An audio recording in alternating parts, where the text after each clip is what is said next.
नमस्कार, स्वागत है आपका उत्तराखंड एक्सप्रेस में। मैं हूं आपके साथ मेनका चौधरी और न्यूज 18 पर इस बुलेटिन की शुरुआत करते हैं।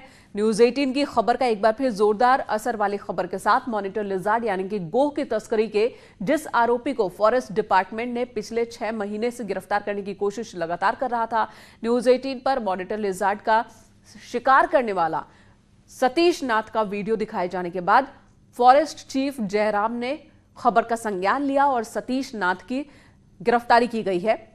नतीजा यह हुआ कि खबर दिखाए जाने के 24 घंटे के भीतर ही भानियावाला स्थित सपेरा बस्ती से भारी हंगामे के बीच रविवार शाम तस्कर को गिरफ्तार कर लिया गया। सूत्रों के अनुसार सतीश नाथ वाइल्ड लाइफ तस्करी के कई मामलों में लिप्त है। तो इस शख्स की गिरफ्तारी हो गई है। इसका वीडियो न्यूज 18 ने सबसे पहले दिखाया था। वाइल्ड लाइफ तस्करी के कई मामले में ये लगातार फरार चल रहा था। काफी वक्त से पुलिस इसकी तलाश में थी और इसी बीच इसका एक वीडियो भी वायरल होता है जिसमें ये मॉनिटर लिजार्ड का शिकार करते हुए दिख रहा है। और ऐसे में न्यूज 18 पर यह वीडियो दिखाए जाने के बाद, सवाल किए जाने के बाद कि एक शख्स जो कि लगातार तस्करी कर रहा है और वीडियो भी बना रहा है, अपलोड भी कर रहा है, लेकिन पुलिस उसे पकड़ नहीं पा रही है, जिसके बाद पुलिस हरकत में आती है और फिर इसकी गिरफ्तारी होती है।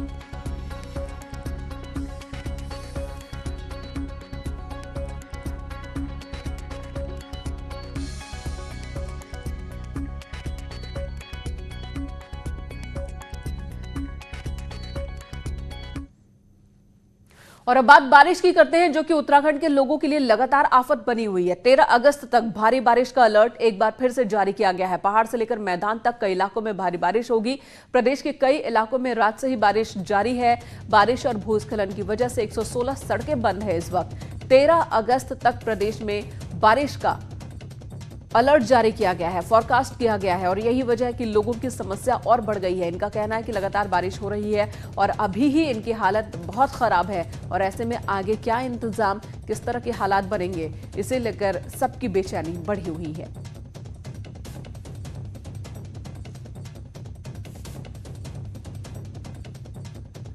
सुनील नौप्रभात इस वक्त देहरादून से हमारे साथ जुड़ चुके हैं। सुनील, 13 तारीख तक एक बार फिर से भारी बारिश का अलर्ट जारी कर दिया गया है, लेकिन इंतजाम न होने की वजह से लोग जगह जगह परेशान नजर आ रहे हैं। बिल्कुल नीलू, पिछले 2 से 3 दिन से राज्य भर में वैसे भी लगातार बारिश जारी है और आज भी देर रात से ही यहाँ पर मूसलाधार बारिश हो रही है और कमोबेश यही हालत पहाड़ों के भी हैं। तो कुल मिलाकर पहाड़ से मैदान तक पूरी तरह से बारिश लगातार जारी है और जो नदी नाले हैं वो पूरी तरह से उफान पर हैं। चाहे वो भागीरथी की बात करें, अलकनंदा, मंदाकिनी नदियों की बात करें तो उनका जलस्तर भी लगातार बढ़ता जा रहा है। आप देखिए जिस तरह से ये देहरादून की रिस्पना नदी है, आमतौर पर ये नदी बिल्कुल सूखी हुई होती है, इसमें नाम मात्र का पानी होता है, लेकिन आज ये नदी भी पूरी तरह से उफान पर है और इसी तरह इसके दोनों ओर जो बस्तियां हैं उन पर खतरा मंडरा रहा है। तो कमोबेश जो तमाम जो नदियां हैं पहाड़ों की, वहां पर भू कटाव के चलते, भूस्खलन के चलते इसी तरह से लोग खतरे के साए में हैं और अभी तक करीब 116 से अधिक जो मोटर मार्ग हैं वो बारिश और मलबे के कारण बंद पड़े हुए हैं। इसके सुनील, आप हर साल लगभग ऐसी स्थिति देखते हैं, वहां पर ऐसे ही जो हालात हैं इसी तरह के बनते हैं। क्या वजह है? आपको क्या लगता है हर साल स्थिति और ज्यादा गंभीर क्यों हो जाती है? क्या कोई सॉल्यूशन नहीं हो सकता, कोई तरीका नहीं हो सकता कि नुकसान को कम से कम किया जा सके बारिश के दिनों में?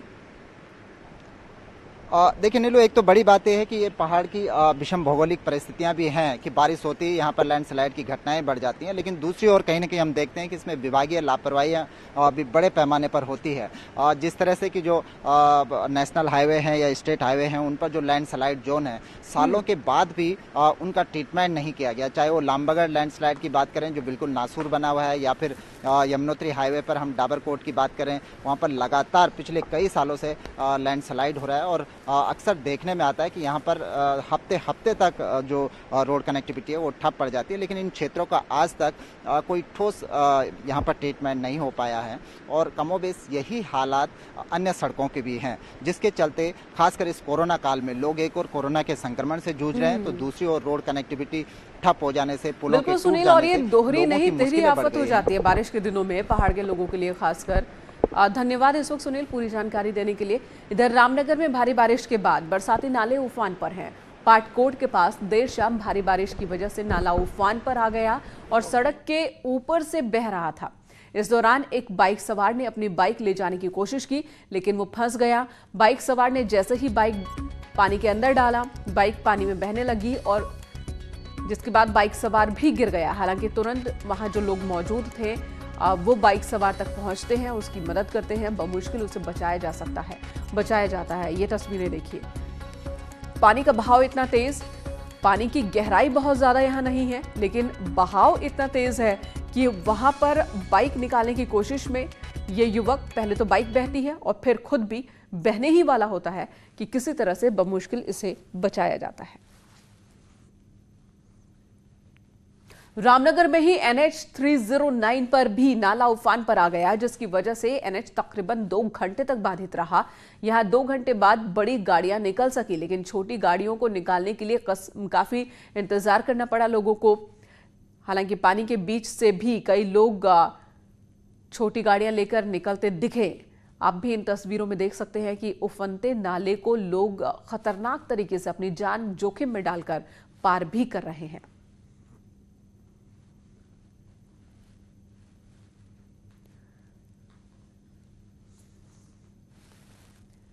उधर पिथौरागढ़ में हर साल की तरह इस बार भी आपदा ने कई लोगों की जान ले ली है, तो कई लोगों के आशियाने जमींदोज हो गए। लेकिन अब इसे लेकर भी सियासत शुरू हो गई है।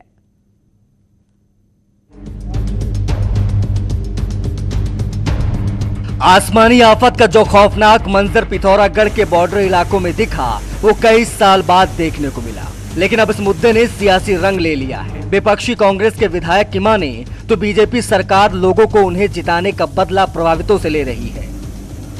माननीय मुख्यमंत्री जी की जो है नैतिकता जिम्मेदारी थी। जिस दिन ये घटना घटी उसी दिन वो जो है हवाई सर्वे कर लेते और यहाँ पर आगे जिला स्तर पर एक मीटिंग करते और लोगों को कहते कि आपको क्या समस्याएं हैं, आप निश्चिंत रहिए, आप सुरक्षित रहिए, हम आपके साथ हैं। भले ही विपक्ष आपदा की आड़ में सरकार पर हमलावर हो, लेकिन बीजेपी के विधायक भी आपदा प्रभावितों के दर्द में खुद को बराबर का शरीक मान रहे हैं। और बीजेपी का कहना है कि आसमानी आफत ने बंगापानी, मुंशियारी और धारचूला में सैकड़ों घर और परिवार बर्बाद कर डाले हैं। हालांकि उन्होंने प्रभावितों को हर संभव मदद का भरोसा दिया है। तो ऐसे गांव को तो पुनर्वास करना ही पड़ेगा, क्योंकि नहीं तो टेंट में कब तक रहेंगे, वो स्कूल में कब तक रहेंगे, वो तो छोड़ेंगे नहीं स्कूल टेंट जब तक उनके लिए मकानों की व्यवस्था नहीं है। तो सरकार को सबसे पहले इनके लिए अब मकानों की व्यवस्था, रहने के लिए व्यवस्था करनी पड़ेगी। बॉर्डर की तीनों तहसीलों का भूगोल आपदा ने पूरी तरह से बदल डाला है। ऐसे में लोगों की जिंदगी कैसे पटरी पे आएगी, फिलहाल कोई नहीं जानता। लेकिन जरूरत है तो उन आपदा पीड़ितों की मदद की जिन्होंने इस आपदा में अपना सब कुछ गंवा दिया। न्यूज़ 18 के लिए पिथौरागढ़ से विजय वर्धन उप्रेती की रिपोर्ट। सचिवालय में अलग अलग डिपार्टमेंट में पेंडिंग फाइलों से सीएम त्रिवेंद्र सिंह रावत बेहद नाराज हैं और इसी को लेकर सीएम ने सभी विभागों के सचिवों से पेंडिंग फाइल्स के बारे में जानकारी तलब की है। 1-2 दिन में सीएम सभी विभागों के सचिवों के साथ मीटिंग करने वाले हैं, जिसमें हर सचिव को बताना होगा कि 1 महीने से ज्यादा वक्त से कितनी फाइल पेंडिंग पड़ी हुई है। इसी हफ्ते सचिवालय में 14 महीने फाइल पेंडिंग रखने के बाद PWD डिपार्टमेंट का पूरा सेक्शन स्टाफ बदल दिया गया। वहीं मुख्य सचिव ओम प्रकाश भी कह चुके हैं कि PWD सेक्शन पर हुआ एक्शन अघोषित चेतावनी है।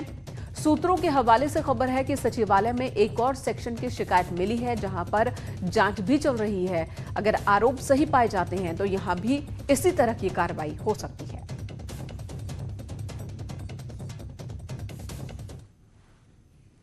और बात कांग्रेस के नेता अक्सर आपस में ही उलझते रहते हैं, लेकिन गैरसैंण के मुद्दे पर इस बार कांग्रेस बिल्कुल एक मंच पर नजर आ रही है।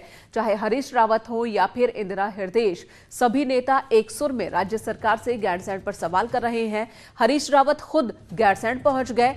हरीश रावत का कहना है कि वहां सरकार ने राजधानी के नाम का एक बोर्ड तक नहीं लगाया है, जबकि ऐलान अब तक बहुत हो चुके हैं। हरीश रावत ने कहा कि गैरसैंण में जो भी काम हुए हैं वो कांग्रेस के वक्त में ही हुए हैं। नेता प्रतिपक्ष इंदिरा हृदयेश ने भी सीधा सवाल पूछ लिया कि क्या गैरसैंण में सचिवालय को लेकर कोई काम हुआ है अब तक, या फिर सिर्फ ऐलान ही हो रहा है। इंदिरा हृदयेश ने इसे सिर्फ एक राजनीतिक घोषणा करार दिया।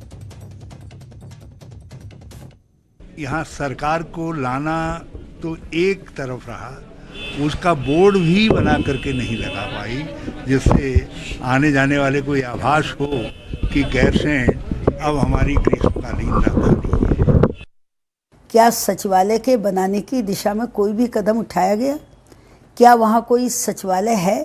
क्या वहाँ कोई कैंप कार्यालय काम कर रहा है जिससे गैरसैंण के लोग, चमोली जिले के लोग, उसके आसपास के लोग वहाँ जाकर शासन स्तर पर जो काम कराना चाहते हैं वो ग्रीष्मकालीन राजधानी गैरसैंण में जाकर करा सके?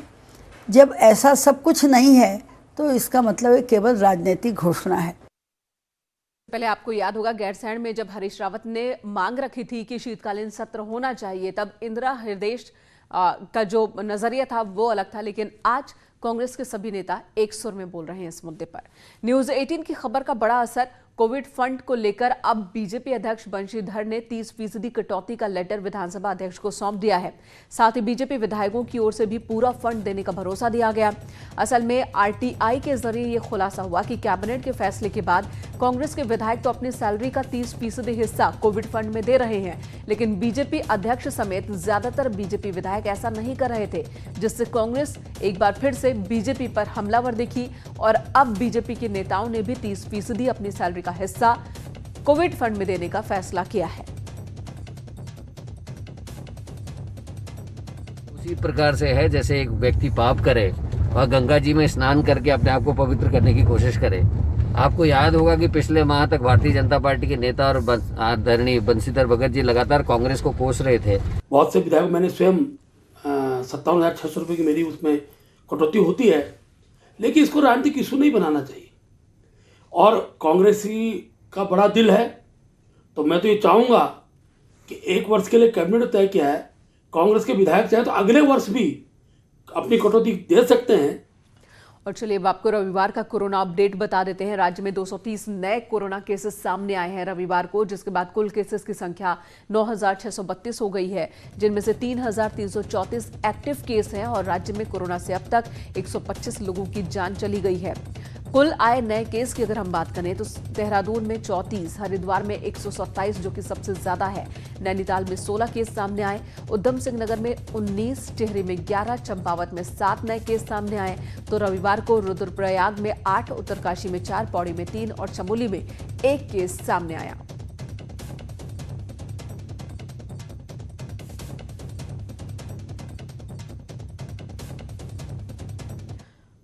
और प्रदेश में लगातार कोरोना मरीजों की संख्या में इजाफा देखा जा रहा है। वहीं सरकार और प्रशासन की ओर से कई कोविड सेंटर बनाए गए हैं, लेकिन कोविड सेंटर्स की बदहाली की तस्वीरें भी लगातार सामने आ रही हैं। आज हम आपको ये तस्वीर दिखा रहे हैं, देहरादून की तस्वीर इस वक्त आप देख रहे हैं पहले स्क्रीन पर।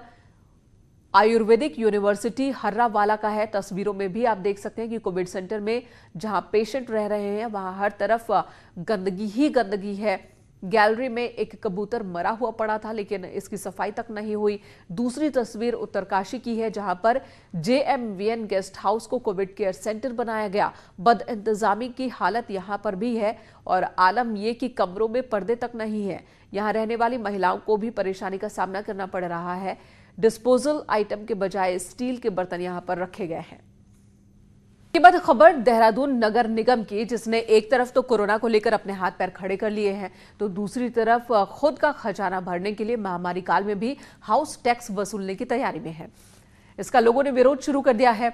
सहस्त्रधारा रोड पर 7 साल से वसुंधरा कॉलोनी की सड़कें नहीं बनी है, जिससे लोग खासे गुस्से में हैं। लोगों का कहना है कि जब नगर निगम सुविधाएं ही नहीं देता, सफाई ही नहीं होती, सड़क नहीं है, सैनिटाइजर की व्यवस्था नहीं है, तो फिर टैक्स क्यों वसूला जा रहा है।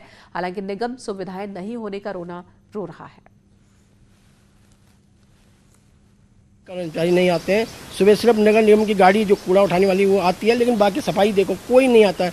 हमने 1-1.5 साल के अंदर प्रत्येक वार्डों में जो है 1-1 करोड़ के काम हर वार्ड में कराए हैं, जबकि जो नए वार्ड हैं वहाँ से ना तो कोई हमने टैक्स लेना है, क्योंकि उनको जो है सरकार ने 10 साल की टैक्स की छूट दे रखी है, लेकिन विकास कार्य वहाँ बराबर हो रहे हैं।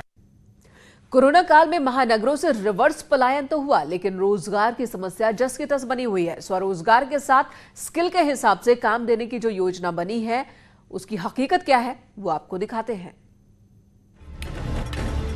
नैनीताल के गांजा गांव के वसीम ने ग्रेजुएशन किया है और कोरोना के बाद पहाड़ में पत्थर तोड़ रहे हैं। यही हाल पॉलिटेक्निक का डिप्लोमा लेने वाले सुहेल का भी है। वो भी मजदूरी करने को मजबूर है। टैक्सी ड्राइवर अब दीवारों की चिनाई से पेट भर रहे हैं। नाव चालक गांव-गांव काम की तलाश में भटक रहे हैं। ये तस्वीरें सिर्फ नैनीताल की नहीं है, बल्कि पूरे कुमाऊं का यही हाल है। यहाँ तक कि विदेशों से लौटे लोग भी बेलचा और फावड़ा उठाने को विवश हैं। कोई योजना आती नहीं है, बहुत कम आती है, तो हमें इस चीज़ में ज़्यादा कुछ बताया नहीं जाता है। क्या आपके स्किल के हिसाब से आपको काम मिला है? नहीं, अभी कहीं नहीं मिला। मजबूरी में करना पड़ रहा है, क्योंकि लॉकडाउन होने से घर वालों का भी काफ़ी काम पे वो नहीं हो पा रहा है और कुछ रोजगार हो ही नहीं पा रहा है घर वालों का भी, तो इसीलिए मजबूरी में करना पड़ रहा है। सरकार ने दावा किया था कि रिवर्स प्लान कर आए लोगों को स्किल के अनुसार स्वरोजगार से जोड़ा जाएगा और मजदूरों को मनरेगा के तहत काम मिलेगा, लेकिन यहाँ के लोगों को न तो सरकारी काम मिला और न ही योजनाओं का कुछ अता पता चला। हालात ये हैं कि ये लोग अपने अब गाँव और उसके आसपास की मेहनत मजदूरी करने को ही मजबूर हैं। यहाँ पर हम लोग को रोजगार मिल रहा है और एक्चुअली बाहर तो ऐसी है, अभी लॉकडाउन के उससे सब बंद है, तो बेरोजगार चल रहे थे। इस समय यहाँ पर बहुत खुशी हो रही है, मिल रहा है इस समय। काम बिल्कुल था नहीं, जब देखा कि पल्ले का ख़त्म हो गया तो फिर काम ढूंढना पड़ा, तो काम ये लेबरी काम मिला है, तो इसमें ये कर रहे हैं बच्चों का पालन पोषण। मजबूरी को अगर स्किल मान लिया गया तो वासिफ जैसे लोगों को इसी तरीके से काम पहाड़ में मिल रहा है। हालांकि जिला प्रशासन तमाम दावे कर रहा है कि स्किल के हिसाब से उनको काम दिया जाएगा, लेकिन हकीकत आपके सामने है। बेहतर होगा कि सरकार और सरकारी सिस्टम जागे और सही से रोजगार की गणना करके इन लोगों को उनके स्किल के हिसाब से काम दे, ताकि जो प्रवासी हैं उनको भी रोजगार पहाड़ में मिल सके। वीरेंद्र बिष्ट, न्यूज़ 18, नैनीताल।